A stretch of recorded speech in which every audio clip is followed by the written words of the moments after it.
आज का व्लॉग बहुत ही इंटरेस्टिंग होने वाला है क्योंकि आज है रांदा पुआ और आज के दिन ना हमारे यहाँ पर बहुत सारे तरह के पकवान बनाए जाते हैं। सुबह सुबह मम्मी जी ने खाना बना दिया था और एक छोटा सा प्यारा सा बेटा मेरा मंकी की तरह लटक गया मेरे कंधे के ऊपर।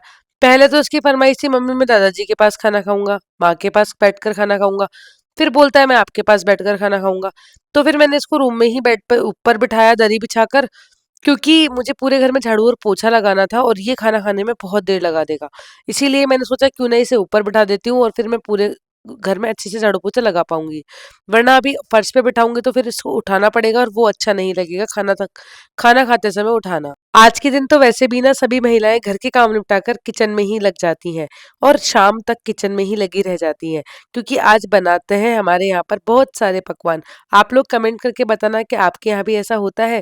मैंने पूरे घर को अच्छे से अरेंज कर लिया था, पूरे घर में झाड़ू लगाई अच्छी तरीके से और पोछा लगाया। फाइनली पोछे का सारा काम समेटने के बाद मम्मी जी ने किचन में खाना बना दिया था सुबह, लौकी आलू की सब्जी और साथ के अंदर रोटियां। तो मम्मी जी ने क्या है कि खाना बना दिया था, तो बस किचन की स्लैब की साफ सफाई बची थी। तो साफ सफाई करने के बाद में मैंने और बाकी के काम निपटाने थे, क्योंकि किचन की साफ सफाई करने के बाद में ही बाकी पकवान बनाए जाएंगे किचन में। और इसकी शुरुआत भी ना मम्मी जी ने ही करी।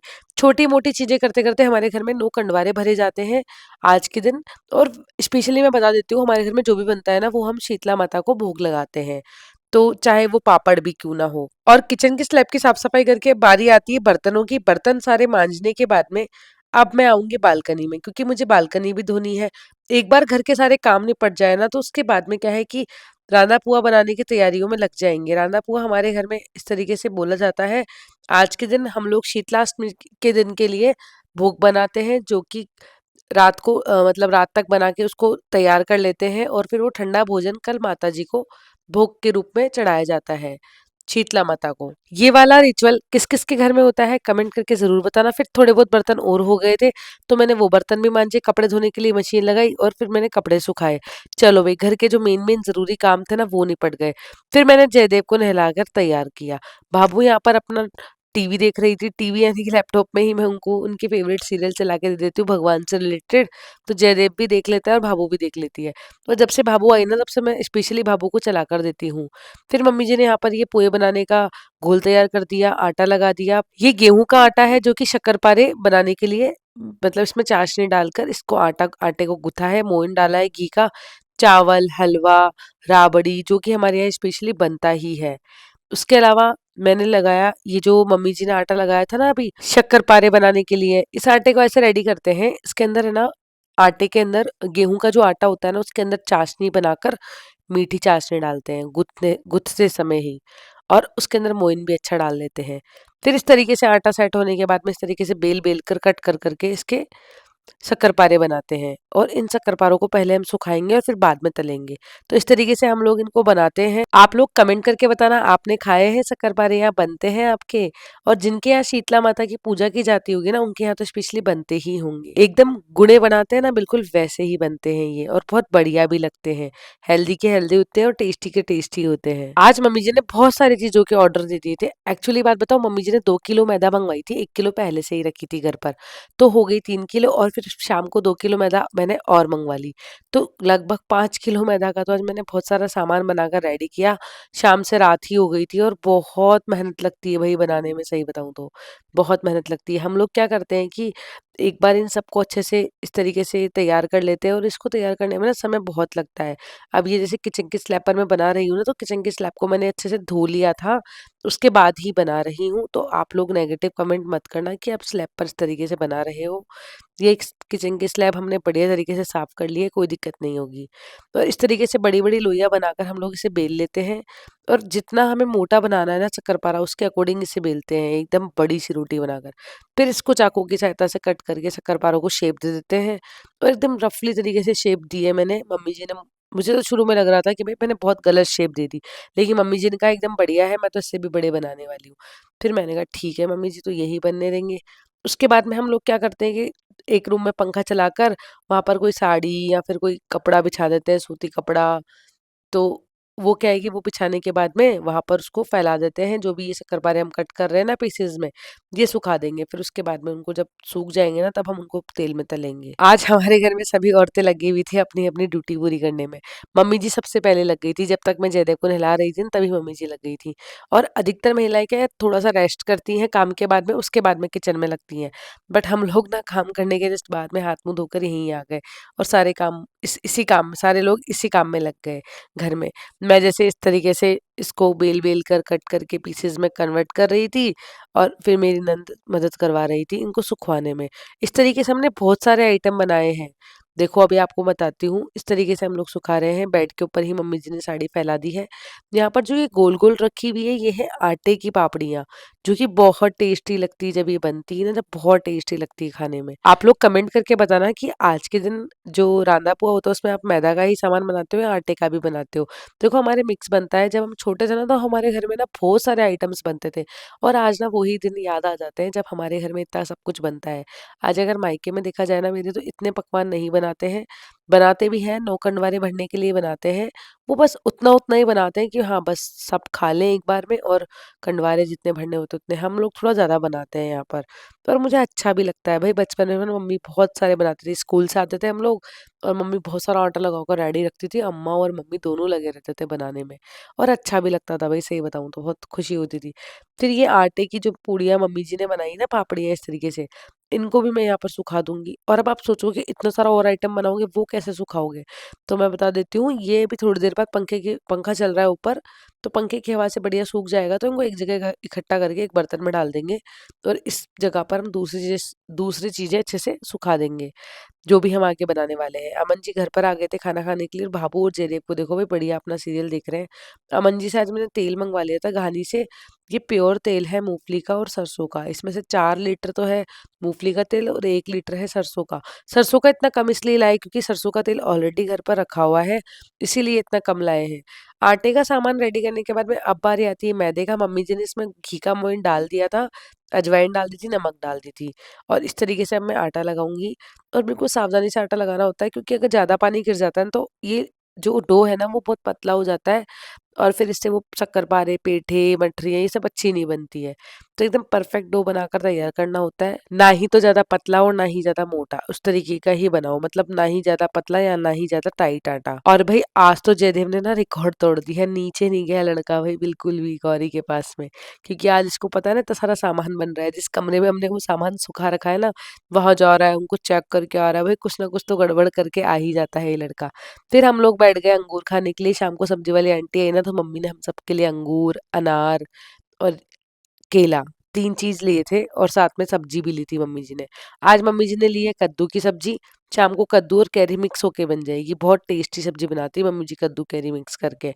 और आप लोग अगर इस तरीके से सब्जी नहीं बनाए ना तो बनाकर ट्राई करना बहुत टेस्टी लगेगी। आप कहोगे दीदी बहुत बढ़िया बनी थी, लेकिन खट्टी-मीठी बनाना ये सब्जी और अच्छी लगेगी। उसके बाद में मम्मी जी ने यहाँ पर बना दिए हैं पुए, पुए बनकर तैयार हो गए हैं और भाभू लगा रही है यहाँ पर पूड़ियों के लिए आटे के जो छोटी-छोटी लोइयाँ होती है ना वो बनाकर तैयार कर रही है और मैं कर रही हूँ तैयारी अब मठरियाँ बनाने की। एक-एक पहले तो मैं तैयारी शुरू कर रही हूँ मीठे पेठे वाले की मठरियाँ बनाऊँगी। मतलब कि मीठे पेठे अलग बनते हैं और नमक वाले शक्करपारे अलग बनते हैं और नमक वाले जो मठरियाँ होती हैं वो अलग बनती है। इस तरीके से हम लोग बनाते हैं। तो ये जो मैं बना रही हूँ ना अभी इस समय बेल रही हूँ, ये मीठे पेठों के लिए। इसका आटा अलग से लगाते हैं, ये मेरी नंद ने लगाया था। इसके लिए क्या करते हैं कि जो मैदा का आटा होता है ना वो मैदा ले लेते हैं और मैदा के अंदर सिर्फ़ मोयन डाल लो और आटा गूँथ लो। ना ही तो नमक ऐड करना होता है, ना ही अजवाइन ऐड करनी होती है। और फिर इसका डो बनाने के बाद में इस तरीके से लोइयाँ बना लो और उन लोइयों को बेल-बेल कर मैं तो एक साथ ही करूँगी सारा। मीठे पेठे थोड़े से मोटे भी होते हैं तो ज़्यादा दिक्कत नहीं हो रही इनको बनाने में। तो इस तरीके से गोल-गोल, गोल-गोल रोटी टाइप बना लो बड़ी-बड़ी मैदा की। जितनी आपको पतला करने हैं ना पेठे उस हिसाब से आप बेल लेना मैदा को। मैदा को क्या है उठाने के बाद ज़्यादा सिकुड़ जाता है मैदा, ये दिक्कत रहती है इसमें। तो मैं अच्छा खासा फैलाकर ही इसे बना रही थी और ये वाले पेठे हल्के से मोटे बनते हैं तो कोई दिक्कत भी नहीं होगी। फिर क्या करेंगे इनको जब हम लोग कट कर पीसेज़ में कट कर लेंगे, अधिकतर हम लोग चौकोर ही बनाते हैं और फिर इनको कट करने के बाद में इनको सुखा लेंगे, तल लेंगे, उसके बाद में चाशनी में मिला देंगे इनको एक तार की चाशनी के अंदर। तो ये बहुत बढ़िया पेठे बन जाते हैं और ये पेठे ना सबसे ज़्यादा मेरे फ़ेवरेट हैं। ये थोड़े मुझे अभी भी कम लग रहे थे, इनके जो डो बने थे ना इसका, छोटे-छोटे लोइयाँ बन के जो प्रॉपर डो था ना इसका, वो बहुत मुझे कम लग रहा था, तो मैं सोच रही थी बाद में और लगाऊँगी आटा। और इसीलिए मैंने ना 1 किलो आटे का मैदा का और बना दिया, मतलब 1 किलो मैदे के आटे का और बना दिया मीठे वाले शक्करपारे। फिर हम लोग आ गए रूम में, इस तरीके से पीसेस कट-कट करके हम लोग उनको सुखाते गए। और आप लोग कमेंट करके बताना कि क्या आप लोग भी इस तरीके से सुखाकर फिर तलते हो या फिर साथ के साथ ही तल देते हो? और आपके यहाँ पर शीतलाष्टमी पे इतने सारे पकवान बनाते हैं आज भी या लिमिटेड ही बनाते हैं? अब देखो मैं तो लिमिटेड को ही ज़्यादा वो दूँगी, लेकिन मेरे हिसाब से ना इतना तो बनना भी चाहिए। दोनों ही चीज़ें अपनी-अपनी जगह सही है, क्योंकि ज़्यादा दिन तक लोग इन्हें स्टोर करके नहीं खाते हैं और वैसे अधिकतर मठरियाँ तो खा लेते हैं, लेकिन और चीज़ें नहीं खाते, जैसे कि शक्करपारे हो गए हैं, तो ये हमने थोड़े कम बनाए हैं। शक्करपारे इतने बनाए हैं कि 8-10 दिन में ख़त्म ही हो जाएँगे, ज़्यादा नहीं बनाए हैं शक्करपारे तो। लेकिन मैदा की मठरियाँ थोड़ी-सी ज़्यादा बनाई है, जिससे कि सब आराम से लेट तक खा लेंगे। फिर नवरात्रे आ जाएँगे, तो नवरात्रों में तो हमारे घर में अधिकतर सबका ही व्रत होता है, तो ये चीज़ें फिर तब तक फिनिश करनी ही होती है। ये हम लोग टास्क लेके चलते हैं, अब देखते हैं कब तक खत्म होता है। आज मैंने कुछ ज़्यादा ही बना लिया। इस तरीके से मैंने सारे पेठे लेकर यहाँ पर आ गई और ये सारी परात मैंने एक साथ ही उन्हा दी और एक-एक करके इनको फैला-फैला कर इस साड़ी पर सुखा रही हूँ। जयदेव को देखो, जयदेव को बहुत रहता है, भई मम्मी मैं आपकी पूरी-पूरी मदद करूँगा, मम्मी मैं आपका ये काम करूँगा, आप मुझे काम नहीं करवाओगे तो मैं रूठ जाऊँगा। जयदेव कह रहा है मुझे कि मम्मी अगर आप मुझसे काम नहीं करवाओगे ना कुछ भी, तो मैं रूठ जाऊँगा। और भई जैसे इसको चाव रहता है ना, वैसे बचपन में सेम मुझे भी रहता था। अगर हम मतलब ऐसा होता था कि हम 3 भाई-बहन थे, तो हम तीनों क्या लड़ लेते थे कि भई तुम ढंग से नहीं कर रहे हो, शिकायत करते थे मम्मी को, मम्मी देखो ये बिगाड़ रहा है पापड़ को, मम्मी ये ऐसे कर रहा है, तो मम्मी हम तीनों को भगा दिया करती थी। तुम दोनों जाके बैठ जाओ, पढ़ाई कर लो अपनी, ऐसे-ऐसे करके। और फिर हम एक-दूसरे भाई-बहनों को होल में दिया करते थे कि भई तेरी वज़ह से हुआ है कि मेरा भी कैंसल हो गया, वरना मैं भी पापड़ियाँ बनाती अभी। और इतना अच्छा लगता था भाई पापड़ियाँ बनाना, मम्मी का इंतज़ार करते थे, मम्मी कब तक उसको बेलेगी, काटेगी, फिर हम उठा-उठा के ना उसको सुखा कर आएँगे। तो एक अलग ही एक्साइटमेंट का लेवल था जो जयदेव का आज मैं देख रही हूँ। जयदेव के साथ मैं ना अपना बचपन जी रही हूँ, सही बताऊँ तो। और ये देखो मैंने कहा था ना अभी ये सूख जाएँगे, तो आटे के जो शक्करपारे अपन ने बनाए थे ना वो सूख गए थे, तो वो मैंने एक डिब्बे में डाल दिए हैं। उसके अलावा अब मैंने बनानी शुरू कर दी मैदा की पापड़ियाँ, जो कि बहुत अच्छी बनती हैं। इनमें बस थोड़े से ना काँटे की सहायता से छेद कर लेना जब उनको बेलो उस टाइम पे, तो उससे क्या है पापड़ियाँ फूलती नहीं है और सही बनती है प्रॉपर पापड़ी के फॉर्म में। और ये देखो मैं आपको बताती हूँ पापड़ी मैं कैसे बना रही थी।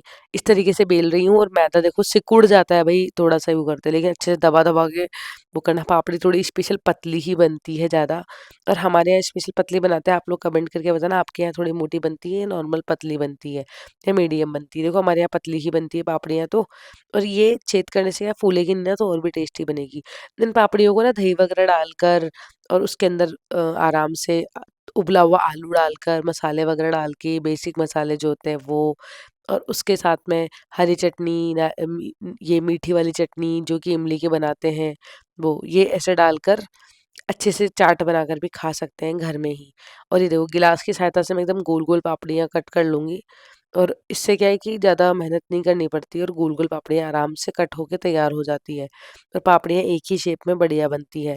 लेकिन इसके लिए गिलास ना आप यूज़ करो तो बिल्कुल धारी वाला गिलास यूज़ करना, बिल्कुल किनोर मुड़ी हुई यूज़ मत करना, नहीं तो पापड़ियाँ सही नहीं बैठेगी। तो इस तरीके से क्या है कि ये देखो मैं फ़ॉर्क से कट कर रही हूँ ना, इनमें छेद लगा रही हूँ ना हल्के-हल्के, इससे क्या है कि ये फूलेगी नहीं पापड़ियाँ, और तलते टाइम फूलती है ना तो फिर वो इतनी पतली होती है, वो बिखर के चूर हो जाती है, कोई मतलब नहीं रह जाता। तो इसीलिए इनको छेद कर देते हैं और ये लगती भी बड़ी स्वाद है। हमारे घर में ना ये थोड़ी और बड़ी बनाया करते थे हम लोग, और मुझे याद है आज भी हम लोग इनकी छोटी-छोटी लोइयाँ बना के पूड़ी की तरह बेल-बेल कर बनाते थे। इस तरीके से हम लोग नहीं बनाते थे। लेकिन अब समय के साथ क्या है थोड़ा अपग्रेड हो गए हैं, इस तरीके से गिलास से कट करके ही बनाने लगे हैं। आप लोग कमेंट करके बताना आपके यहाँ पापड़ियाँ बनती है? देखो जो जेनुइनली शुरू से बनता आया है ना मम्मी जी वो तो बनाती ही हैं, और आज तो तेल भी अच्छा खासा मँगवा लिया। मम्मी जी कह रही थी कि सरसों के तेल में ही तल लेंगे, लेकिन पर्सनली मुझे बिल्कुल पसंद नहीं है सरसों के तेल में, क्योंकि सरसों के तेल में ये सब तलते हैं ना तो स्मेल रह जाती है, और मूँगफली के तेल में टेस्टी तले जाते हैं ये। और ये तेल ना अमन जी अपनी आँखों के सामने मतलब मूँगफलियाँ देकर और निकलवा कर लाए हैं। तो एकदम घर का प्योर देसी तेल है, अच्छा भी रहता है। आप लोग कमेंट करके बताना कि आप लोग पैकेट वाला तेल यूज़ करते हो घानी से? घानी से निकलवाया तेल अच्छा होता है, लेकिन हम लोग भी मतलब मैंने भी ससुराल में दूसरी बार घानी से तेल निकलवाया है, जो कि बहुत ही सही रहेगा इस बार, और अच्छा भी लग रहा है कि चलो तेल तो सही यूज़ कर रहे हैं, अदरवाइज़ तो बस वो पैकेट वाले तेलों पे तो मुझे बिल्कुल भरोसा नहीं है। और ये मैं बना रही हूँ लंबे वाली साँखिया, जो कि मैदा से ही बनती है, नमकीन होती है, नमक वगैरह डलता है, अजवाइन वगैरह डलती है इसके अंदर, और इनको पीसेज़ में इस तरीके से कट कर लेते हैं। देखो लंबे-लंबे आप देख सकते हो कितने लंबे-लंबे मैंने इनको कट कर लिया। अब इनको क्या है कि साथ-साथ सुखाना पड़ेगा, क्योंकि ये चिपक जाते हैं जल्दी से। इन सबको सूखने के बाद में ना एक अलग ही प्रोसेस होगा, जो कि मैं आपके साथ में कल शेयर करूँगी प्रॉपर, कि इनको मैंने तला कैसे। और इतना सारा आइटम भाई अगर मैं गैस पे तलने बैठ जाऊँ ना, मतलब खड़े-खड़े तो पैर टूट जाएँ मेरे। तो मैंने किस तरीके से तला, क्या-क्या चीज़ें मैनेज करी, मैं आपको कल ज़रूर बताऊँगी, कल वाले व्लॉग में। तो आप लोग कल वाले व्लॉग का इंतज़ार ज़रूर करना। और ये देखो लंबी-लंबी साँखें कितनी बढ़िया लगती है। थोड़ी-सी मोटी ही रखना इनको बनाओ तो अगर आप भी। और इस तरीके से हम लोग देखो कितने सारे ऑप्शन हो गए ना, मीठे वाले पेठे बन गए, उधर इधर पापड़ियाँ बनी हुई है, पापड़ियाँ जब सूख जाएगी ना तो इनको एक जगह कर दूंगी मैं बाद में। और ये देखो लंबे वाले साँखे भी मैंने बनाकर तैयार कर दिए। अब मठरियाँ भी बना देंगे नॉर्मल वाली। एक तो वो काजू कतली की शेप की बनती है, एक तो वो एक नॉर्मल वाली चौकोर चौकोर वाली नमकीन जो होती है ना, मठरियाँ, वो बनाकर तैयार कर देंगे। तो इनको सुखाने से क्या है कि इनका बहुत फ़ायदा होता है। मतलब इनको अगर इस तरीके से पंखे की हवा में सुखाने के बाद तलते हैं तो ये तेल कम पीती है, इसीलिए इनको सुखाया जाता है। और जो अपन जैसे बेला, काटा और तुरंत गरम-गरम तेल में डाल के तुरंत फ्राई करते गए, बनाते गए, तो वो तेल बहुत ज़्यादा पी जाती है। इसीलिए ना मैं इस तरीके से सुखाकर ही इनको तलूँगी लास्ट के अंदर। पर हमारे आज से ही नहीं, शुरू से ही ऐसा करते आ रहे हैं। लेकिन इसका रीज़न जो है वो मैंने मम्मी जी से इस बार पूछा कि मम्मी जी इसका मतलब क्या होता है, कि इसको सुखाने से क्या फ़ायदा होता है? तो मम्मी जी ने यही बताया। आई होप आपको आज का ये लॉन्ग व्लॉग अच्छा लगा होगा, और आज तो मम्मी जी ने पूरी मदद करवाई भई, सही बता रही हूँ। हम सब ने मिलकर ना फाइनली पूरा काम समेट ही लिया था। लास्ट में न मेरी नंदन ने किचन की स्लैब की साफ-सफाई कर दी। जयदेव देखो, जयदेव की शैतानियाँ रुकने का नाम नहीं ले रही है। आज का ये रांधा पुआ का व्लॉग आपको कैसा लगा कमेंट करके ज़रूर बताना। क्या आपका भी दिन ऐसे ही आज किचन में निकल गया? कमेंट करके वो भी बताना। अब मैं आपसे कल मिलती हूँ एक नए दिन और एक नए व्लॉग के साथ। अगर आपको वीडियो अच्छा लगा हो तो वीडियो को लाइक कर दीजिएगा। चैनल पर अगर आप नए हो तो चैनल को सब्सक्राइब करना बिल्कुल मत भूलना। चैनल को सब्सक्राइब कर देना भई।